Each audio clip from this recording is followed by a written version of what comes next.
Shri Annapurneshwari tours and travels channel చూస్తున్న ప్రేక్షకులందరికీ శుభోదయం.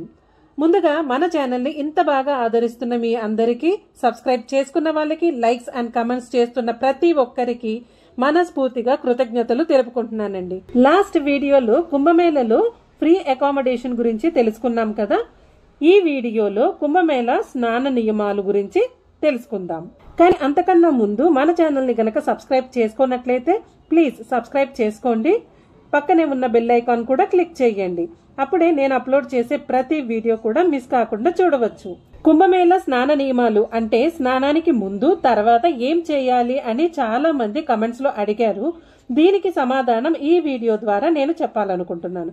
కాబట్టి ఒక వ్యక్తికే కాకుండా అనేక మంది భక్తులు కూడా దీని ప్రయోజనాన్ని పొందాలని ఆశిస్తున్నాను. కుంభమేళ స్నాన నియమాలు పాటించని చాలా మంది భక్తులు స్నానం చేయకుండా నది దగ్గరికి వచ్చి నేరుగా సంగమం నదిలోకి ప్రవేశించి ఘాట్ల వద్ద స్నానం చేసి బట్టలు కట్టుకొని ఇంటికి బయలుదేరుతారు. కానీ అది సరైన పద్ధతి కాదు.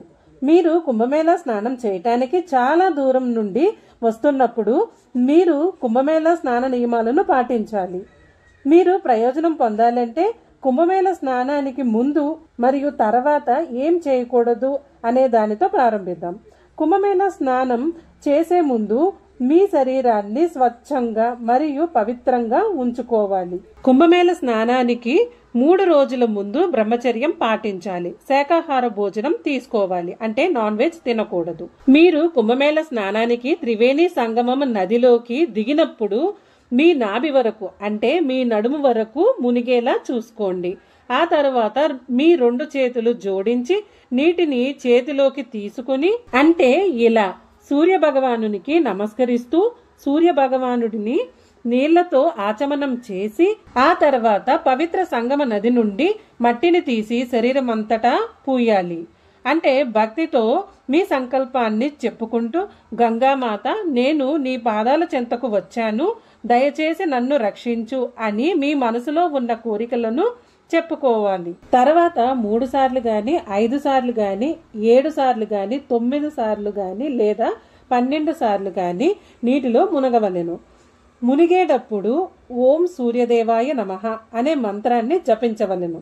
నదీ స్నానము పూర్తి అయిన వెంటనే కొత్త బట్టలు ధరించవలెను. తడిసిన బట్టలను నదిలో వదలవద్దు. నదిని కాలుష్యం చేయవద్దు. నదిలో స్నానం చేసేటప్పుడు షాంపూ, సబ్బులు వాడరాదు. నదిని కాలుష్యం చేయరాదు. కొత్త బట్టలు ధరించిన తరువాత మీరు నదికి దగ్గరలో ఉన్న గుడికి వెళ్లి దేవుడిని దర్శనం చేసుకుని రావలెను. మీకు తోచినంత దానం చేయవలెను. అది రూపాయో, 2 రూపాయలు గాని, లేదు 5 రూపాయలు గాని మీకు తోచినంత దానం చేయవలెను.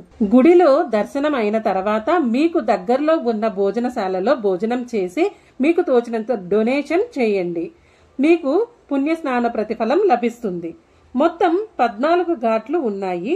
మీకు దగ్గరలో ఉన్న ఘాటుకు వెళ్లి స్నానమాచరించండి. మీరు పడవలో వెళ్లి స్నానం ఆచరించాలంటే బోట్ వారు వెళ్లే ఘాట్లను బట్టి ఒకరికి 55 రూపాయల నుండి 150 రూపాయల వరకు ఛార్జ్ చేస్తారు.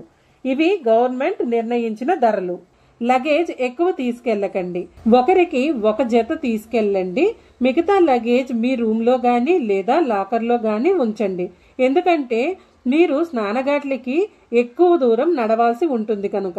వీడియోని చివరి వరకు చూసినందుకు ధన్యవాదములు. సర్వేజన సుఖినో భవంతు.